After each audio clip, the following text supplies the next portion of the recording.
What's up, y'all? It's your girl Gabby, and you already know I'm back with the tea. Okay, I know y'all been busy, your girl, and I have been so busy. It's the summertime, it's birthdays after birthdays for me and this family, so we just been getting prepared, spending time with the kids. Y'all already know I've been having fun in this body, okay? But I know y'all like, girl, it's been some months, so we going on, I believe, 7 months. We're going on 7 months, you guys. I got my surgery back in November of 2021, and now we are in the beginning of July.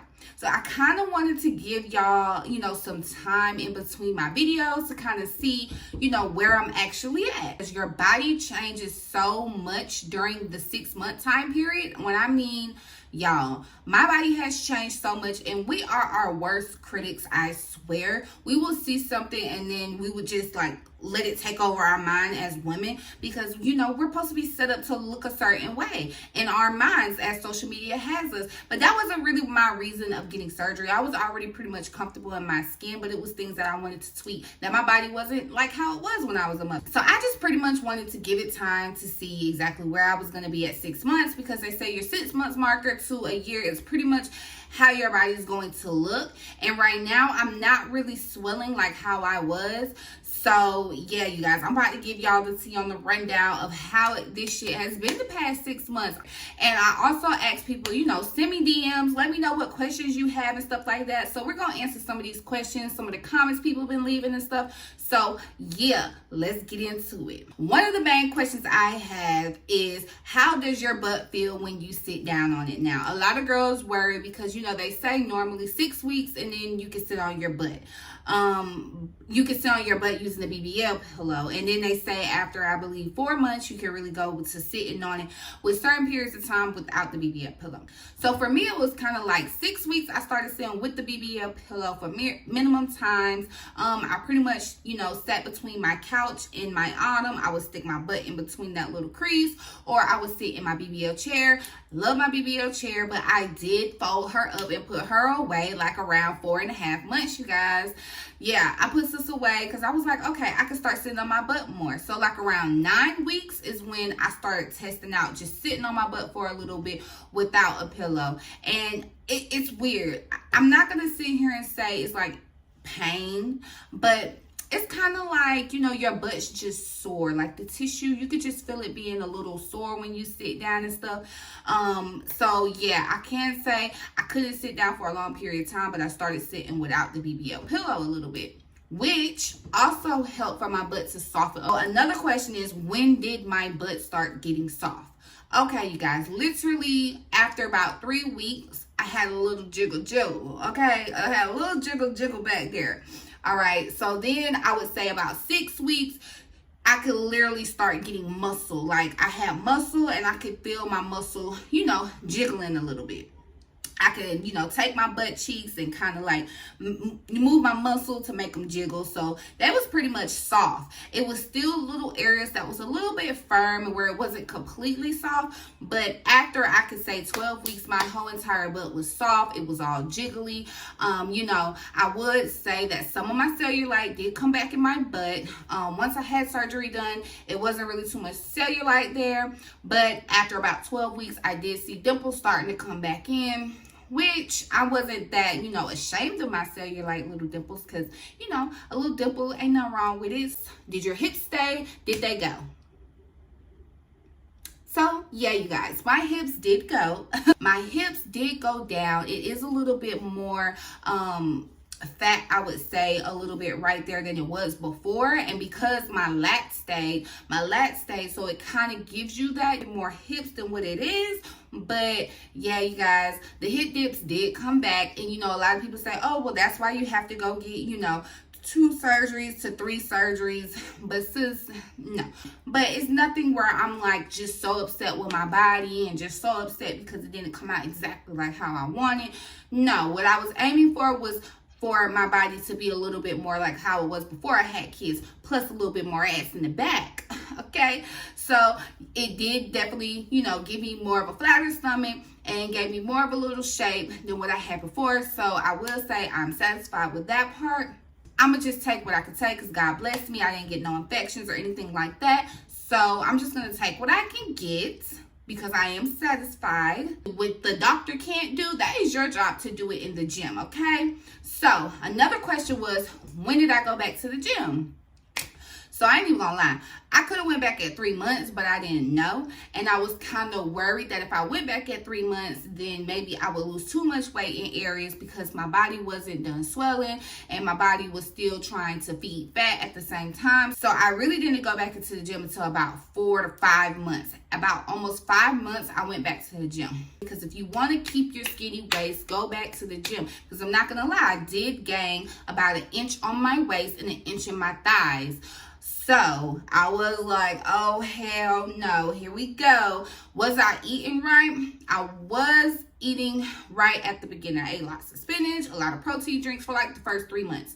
And I guess once 3 months came, I felt a little discouraged because my hips did go down. So I was kind of just like, oh my God, maybe I need to feed some more fat. Maybe, you know, I don't know. But I did get a little discouraged where I just kind of started binge eating and was like kind of eating things that I shouldn't have been eating and stuff like that, you know. And then I was like, oh, I done gained 1 inch around my waist. I'm taking advantage of it. I done gained 1 inch in my thighs. I'm taking advantage of it. Let me go back to the gym. Let me start eating healthy. Let me start counting my calories.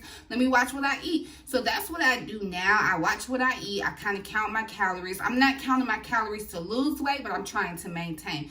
So right out of surgery, you know, before surgery, I went in, I was 170.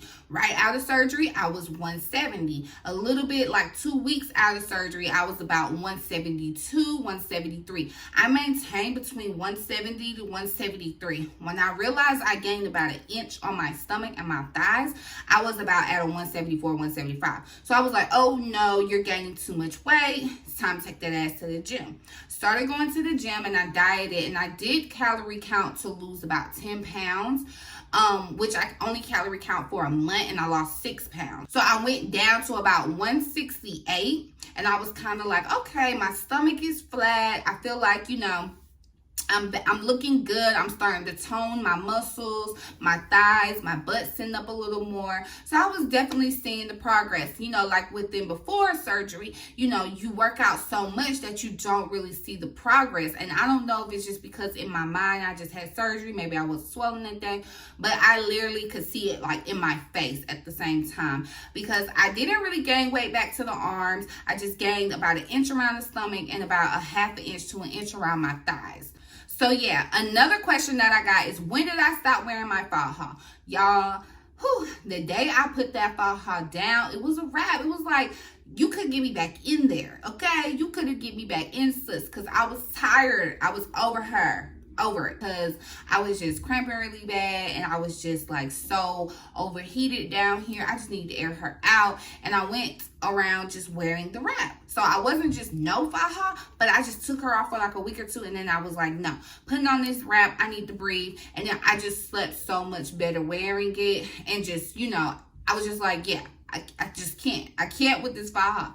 So then after about 2 weeks, I was like, you know what? Let me get back in this faja. That's around the time when I started going back to the gym as well. I was like, let me go back in. Let me compress.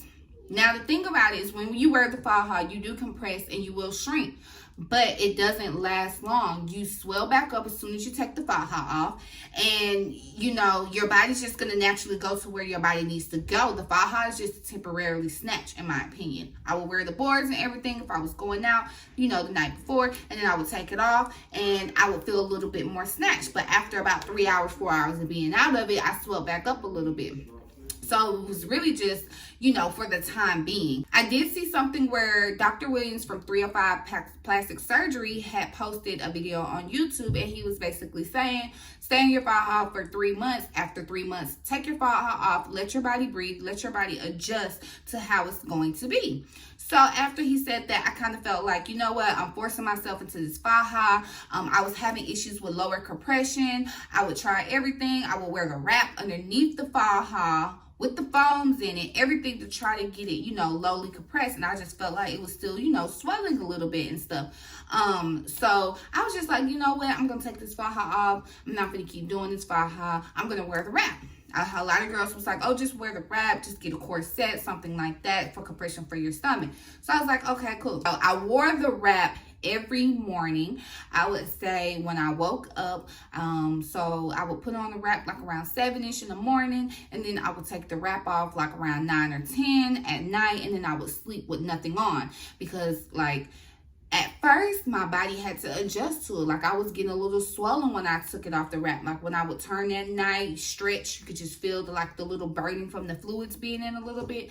But I would say after 2 weeks of doing that and sleeping without it, it was just like amazing. Like I had the best sleep. I wasn't swelling as bad. So my body was gradually moving over from out of swelling. This was like 5 months, I would say. So I was just wearing the wrap. So then this was probably about at the end of 4 months doing the wrap, wearing nothing at night, to where I started, you know, waking up and I was just like, you know, I'm not going to put my wrap on today. I think I had went out and did something the whole day, so I was out my wrap. When I got home, I went to sleep, and next morning I didn't even put it back on. Then so it was like 2 days went by and I was like, I haven't even put on this fucking wrap.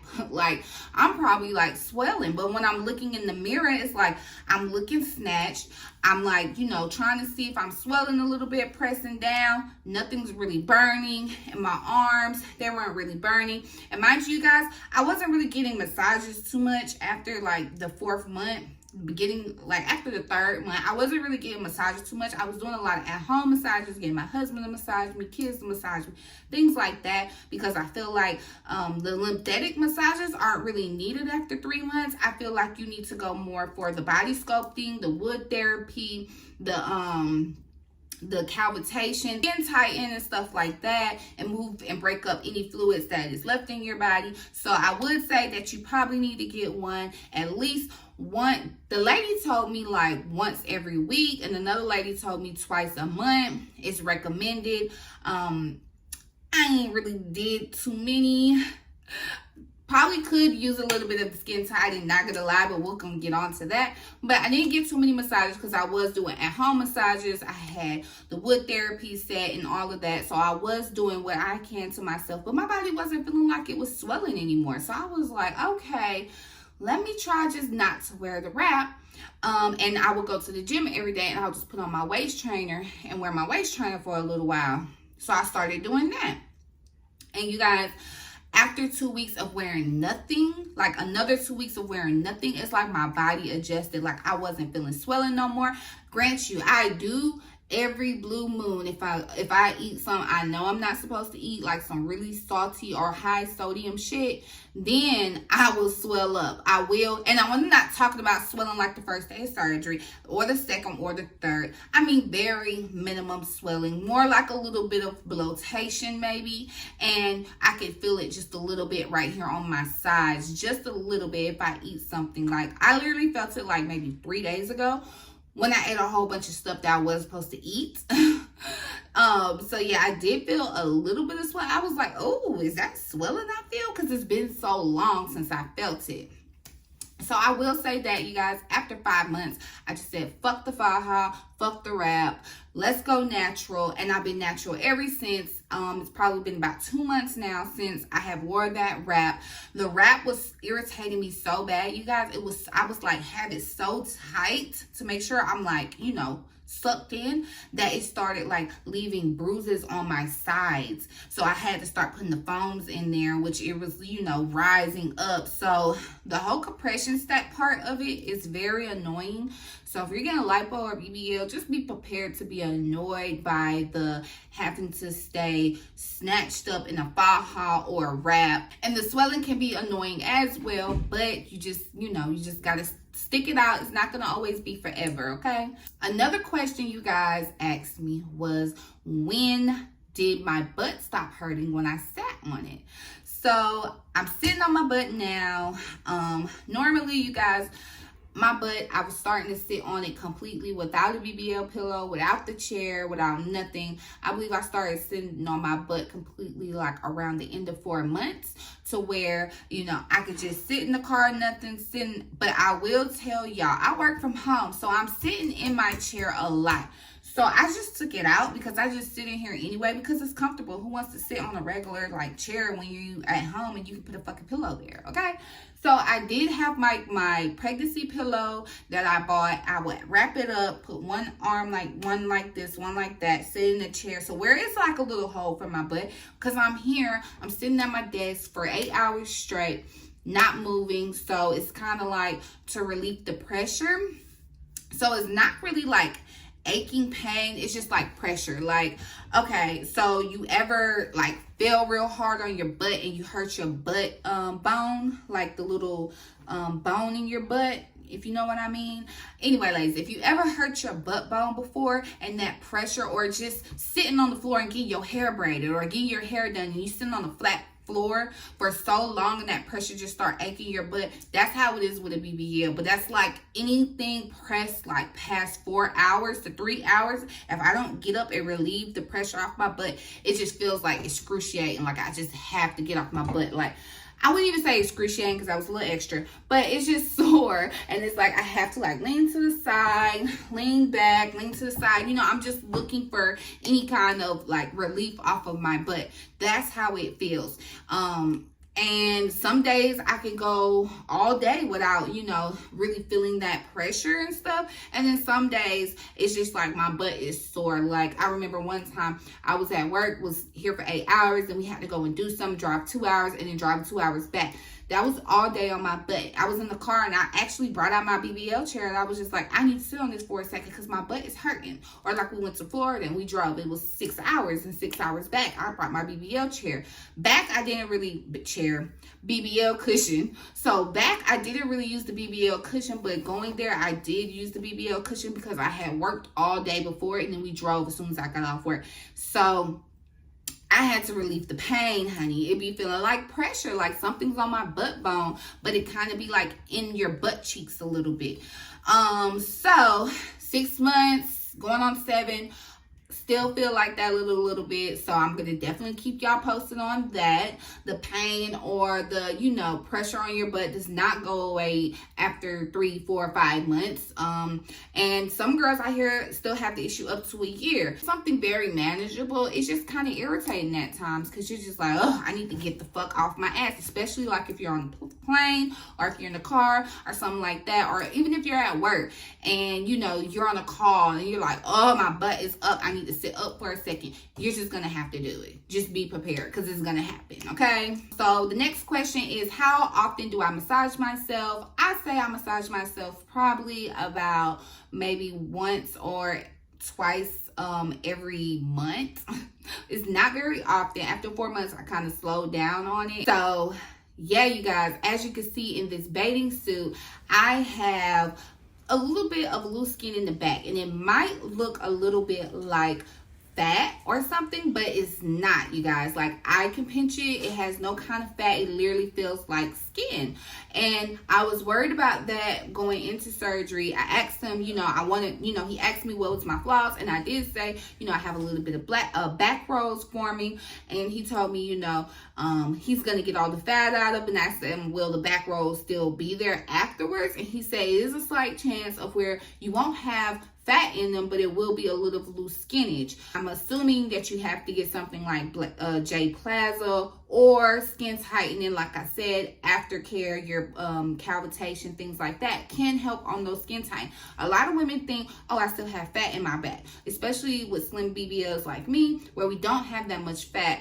I had a massage from a lady and she told me it has to be loose skin that I'm referring to, because she felt my back and she said my back, she could feel like no fat, like it was skin to bone. Like, she was like, girl, you don't have no fat on your back. So therefore, I'm like, okay, it has to be loose skin. So in order to, you know, get that a little more tighter, I would have to do, you know, the J Plaza, go back and do surgery for J Plaza, or I could do the cavitation, which I'm going to lean more forward to. And right here in the front, I do see a little loose skin, but you know, you guys, I have 3 kids.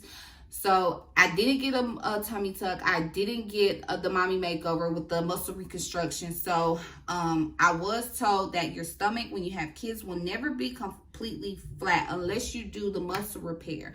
I didn't do the muscle repair, but as y'all can see, my tummy flat. You know what I'm saying? When I suck in a little bit, just a little suck, that's all she needs. That's all she needs. And your girl abs is forming. I think the loose skin bothers me. It's like right now how I'm sitting down and you see a little bit of skin hanging over.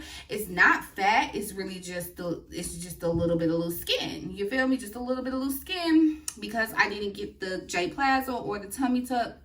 But it's okay because I'm going to work on decapitation all winter long so that next summer everything is like sucked up to T, okay? Another question is, how do I think about Dr. Brewster now that I am at the 6 months? Do I still feel like he came through? I do feel like he came through. I do feel like Brewster is a good doctor. Don't get me wrong, he's a good doctor. He does what's realistic on your body, so I have accepted that. But so far as this facility, as y'all know, people have been asking me, you know, oh, well, what kind of, how many cc's did you get in your butt, fat, how many? I still don't fucking know. I still don't know. And they want me to send them pictures and like tell them like, you know, share my experience with people and things like that so they can post it on their page. But y'all not even gonna send me my fucking okay? Y'all not even gonna send me my paperwork. I still don't even know how much fat y'all put back here. Like, I don't know none of that. So I'm not sending y'all jack. I'm not tagging y'all in jack until y'all send me my stuff. I done called and I still have received nothing, to the point where I'm just kind of like, I don't even want to call no more. But it's annoying, you know, because I do want to know. Anybody should want to know what's going on with their body. That just makes me feel like in the future, if I ever wanted to go back and do something, I would second guess that facility. So you guys, I had so much questions on arm lipo. Was it worth it? Do you think? How long was the pain? How heal? So you guys, let me go ahead and answer y'all questions about the arm lipo, okay? It is so hard to get a good picture of arm lipo because I didn't go in there just getting lipo to my arms. So one, don't expect a dramatic change in your arms if you're not going to just get the fat sucked out your arms. They can only take about 6 to 7 liters of fat. So they're taking that out of whatever areas you paid for. If you're paying for your chin, your arms, and your stomach, your inner thighs, you know, they take it out of all of that. So you have to think about it. I went and I got a BBL. So they took the fat out of all of this around here, my back, all of this, and my arms. I can see it, but when I try to take a picture, it looks very minimal. Plus, your arms do swell up a lot longer than your body. So my arms have just now went down. Maybe about a month ago is the last time I felt swelling in them, and they look good. It's just so hard to be able to tell y'all how my arms look before. What I'm gonna do is I'm gonna insert pictures, and you can kind of visually see if you can see the difference in it. I have tried to post like a couple of pictures, but you guys, I didn't think I was gonna even get arm lipo. I added that like a month and 2 months, like I booked it and then I had surgery 3 months later, and I added arm lipo like in the middle. So in my mind, I wasn't like, oh, let me take a bunch of pictures of my arms, because I wasn't even for sure if I was going to get my arms done. So I did get minimal pictures of my arms, but you can't really tell the difference in the picture. But as you can see, I am a tad bit, a little bit still swollen, you guys. It's crazy, not swollen, but bruised. I'm like a tad bit still bruised. 6 months in, still got bruising. It's because I'm light skinned probably, but shit. Shit. But yeah, a little bit of bruising. But I've been working on my arms, so I've been toning them up, and I have like felt like maybe just a little bit of fat, just a little bit, you know. But guess what? I'm in the gym and I'm going to be working it out, and I'm toning my arms. And I can see the difference. I've tried on clothes to where my arms was like super squeezed in the sleeves, to now they're fitting just perfect, or they even have a little bit of, you know what I'm saying, moving room. So I'm not like super stiff and tight when I'm wearing certain shirts that I wanted to wear. So I do say I like my arms. It was well worth me adding them, in my opinion, because stubborn fat is very, very hard to get rid of. Like stubborn fat that has been sitting there for a long time, they broke the fat up in my arms. So the fact that I'm going to the gym and I'm lifting and I'm pulling, I have a better chance of losing the weight out of my arms than before because the stubborn fat is broken up, if that makes sense. You might want to Google it because I did, and I believe that's what I got from it. So y'all Google it and tell me if that's what you got from it. He definitely evened out and got as much fat as he could out of my arms. I will say that. So far as my incisions, you guys, my incisions close up perfectly. They look like little brown specks. This is one, I remember the last time I showed you guys, they have lightened up some, but I have also got a tan, so they're not as dark like I said. The ones up under my boob, they're still a little darker because I don't get too much sun out of there. And then I have the two right here and then the two on my back. So those did lighten up some. So a lot of y'all asked me, did I get fibrosis or have any knots or uneven lipo? You guys, I didn't have no knots or uneven lipo. Like in my stomach at one point, I kind of thought, oh, is that a little bit of uneven lipo? So what I did is that I compressed it a lot. It was like a little bit more bloated on this side. So I've seen a lot of girls saying that a lot of their stomachs is flatter on one side than the other. Feel like he got more on one side than the other. I'm blessed to say that is not my problem. Even with my lats, they're even. I was so worried about them being uneven or having uneven lipo or fibrosis because, like, who wants to have that?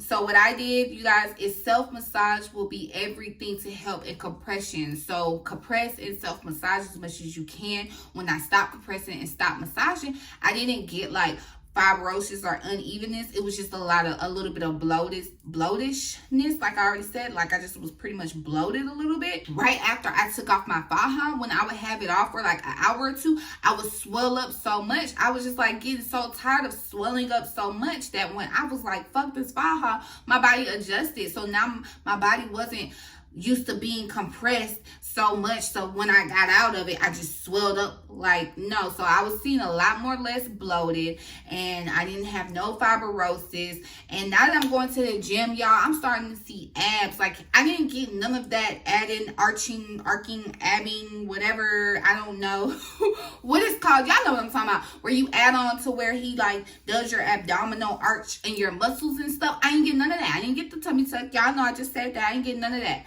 So the fact that my abs are like coming in at the top, and y'all know I'm gonna insert a clip, okay? Your girl got abs. I always had abs. That was the thing about me. I was a tomboy, always outside, always playing, always wrestling with the boys, always doing sports activities. I was very much like that. So I did always have like that little body to where when I was younger, I had like little abs, you know, little female abs and stuff. So ever since I've been back to the gym, I've been working on it. Now I do need to work on my lower abs. So actually I'm going to be doing a couple of videos in the gym just to show like, you know, reels. So if you haven't, y'all go ahead and follow your girl on Instagram, okay, and Facebook, because I be posting stuff. I be keeping y'all up, and y'all need to get on there and see what I be doing, okay? So I am going to start doing some workout reels and stuff just to kind of show how I tone my body up. So if you're the type of person who don't really like to go to the gym, don't really have the motivation to go to the gym, what you do is you drink one of these drinks, and then you go to the gym. You could drink it on the way to the gym. You could drink it while you're at the gym. That's what I do. I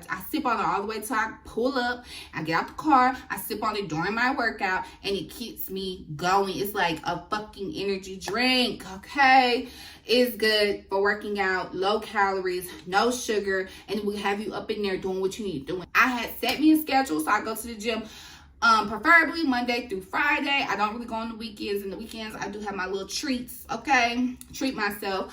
But during the week, I try to go every morning, Monday through Friday. If I don't go, I go at least 3 to 4 times out that week for sure. And I always drink one of them, and it gets me up and going. And I wear my waist trainer for most part. Like I said, when I took off my faja, I started wearing my waist trainer to the gym. But I just started realizing like I'm sweating. I don't really need it. It's got hot in the summertime, and my waist trainer started getting a little looser. So that's how you know that girl wasn't swelling and she was fucking losing weight. Okay, because it was getting like a little loose right here, but it was a waist trainer that I had before surgery. I will say that. So it could be like, you know, a little loose because of that. But when I first had surgery, it was super tight when I tried it on, and now it's kind of loose. So I stopped kind of wearing that. Now I just wear my cute little gym clothes, and I sweat out everything I need to sweat out. But yeah, you guys, I've been trying to do what I have to do because I don't want to waste that money. Just like a lot of y'all don't. Just stay consistent. Go to the gym. Stay active.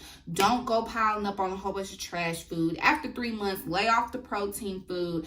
Go to the gym. If you're going to keep doing protein food, go to the gym. Don't just keep doing protein food and not going to the gym, because protein and not working it out into muscle is going to eventually go right back into fat. So keep that in mind. So yeah, you guys, at this point right now, I am 168 still. I kind of like that. I have went down to about 166, but on my birthday weekend and just like the weeks after, because you know, birthday ain't just on your birthday, so it's the next 2-3 weeks after, I was kind of going out to eat, drinking a lot more. So now when I drink liquor, I don't really swell up. Of course, liquor is going to do what it's do. It's going to make you dehydrated. I do still drink nothing but water, you guys. I drink water all day, 24/7. Every now and then, I would have me some lemonade and stuff. Other than that, I have drink lots of water, still drink water to this day, so that fluid will definitely keep coming out. And I believe that's another reason why I stopped swelling as much, because I was pushing out the fluid, drinking, eating healthy, and you will see the difference in your body, you guys. I'm like telling y'all, like, even if you have surgery and you watching this video and you 2 years post-op, or if you feel like you're just discouraged because you don't feel like your body looks, don't get discouraged, because if you put in the work in that gym, or you put in that work at home, and I ain't talking about putting in the work to where you in the gym for 2-3 hours like how you was before you got the surgery. No, I go to the gym 45 minutes to an hour a day, and it keeps me nice, sweat everything out, keeps me nice in tone. As long as I come home, I eat something healthy after, and I don't go eating trash for the rest of the day, because if you're working out and you eating trash, then baby, it's you just like here, you still at the same thing. You got to get here before, you know what I'm trying to say. You got to put in the work, okay? Surgery is going to start you off, and you got to finish it, sis, okay? Clothes is a motherfucker. When it comes to jeans, I just found a trick on YouTube, and I can find the link. I will link it in. But you guys, jeans suck. I can't find anything that fits my waist to my thigh to anything. If it fits my thigh, my waist has about this much more, like my waist is literally like this. It has so much more material hanging out, and it's just loose. You know, small waist problems, if you know what I mean. So ladies, if you're having problems with that, I am going to show y'all a hack. I'm going to try to link it. But yeah, you guys, clothes is so hard to find stuff that fit me. So what I did is I just took a little tape measure, you know, like the clothing one, and I just measured everything: thigh, hips, waist, bust. And I try to shop off of that. I try to shop a little bit bigger so that if it does be tight, it can fit. But yeah, clothes is just annoying. Tops is a hair, you know, it's good. A lot of tops these days is tight around the stomach anyway, so I don't really have too much problems with that. But jeans, I believe the first pair of jeans I wore was at 4.5 months. I wore a pair of jeans and they didn't fit my waist at all. So I just kind of finessed her a little bit. But yeah, that's the only part that I can't stand, is when winter come around, I'm gonna have to do my little trick, which my trick works, but you know, it's just hard finding jeans that automatically fit you. So keep that in mind, you guys. If y'all like this video, like and subscribe to your girl. So yeah, y'all, that was the tea on the surgery. As y'all can see, the different changes that your body will go through. And I'm 6 months in, and I got a lot more to go. We're going in the gym hard, so don't worry. Your girl gonna be back with more tea, more videos of how I was in the gym going hard, to where I'm at now, to where I'm gonna be 2-3 months from now. Y'all better subscribe to your girl. Stay in tune, because I'm coming back with more tea. Y'all already know. Peace.